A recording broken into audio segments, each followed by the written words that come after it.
যদি ভুল ডিসিশন নেয় আমার এগেইনস্টে মানে থাপড়া বললে এমনি ঘুষি মেরে মাঠ থেকে একদম বের করে দিব আমি। তারপরে মাঠে যাবেন না, খেলা তো শুরু হচ্ছে। মাঠে যাবে কি করবো? মাঠে আমার কোনো কাজ আছে নাকি?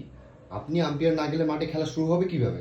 মানে মাঠে আমার কোনো প্লেয়ার আমাকে সিরিয়াসলি নেয়, আমি যাই ডিসিশন দিই ওরা রিভিউ নিয়ে নেয়, মানে আমার মুখের সামনে সে এমনি করে ওরা রিভিউ নিবে, আর আমি যখন কিছু একটা ভুল ডিসিশন দিব এমনি করে আমাকে সরিয়ে দিতে হবে। মানে শরীর কতটা অসহায় লাগে আমার মাঠের মধ্যে। আমাকে 200 বারের কাছে 200 বার ক্ষমা চাইতে হয়, মানে বাসায় বউয়ের কাছে ক্ষমা চাইতে হবে জন্য আম্পায়ার হয়েছে, আম্পায়ার হয়ে এখানে বারবার ক্ষমা চাইতে হয়। মানে আমি কি দুনিয়া এসে শুধু ক্ষমা চাওয়ার জন্য নাকি? তাহলে ক্ষমা কেমন চাইতে হবে? এভাবে ক্ষমা চাইতে হবে।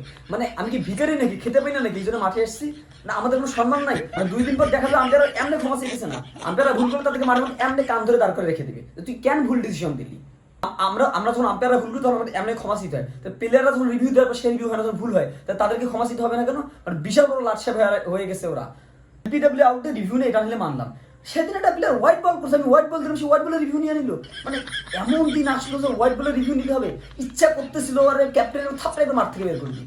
আমার লাস্ট কথা, যদি ভুল ডিসিশন নেয় আমার এগেইনস্টে থাপড়া বললে এমনি ঘুষি মেরে মাঠ থেকে একদম বের করে দিব আমি। তারপরে আমি মাঠে যাবো আম্পায়ার করতে। আম্পায়ার হয়েছে একদম মানে সব খেয়ে দিচ্ছে একদম।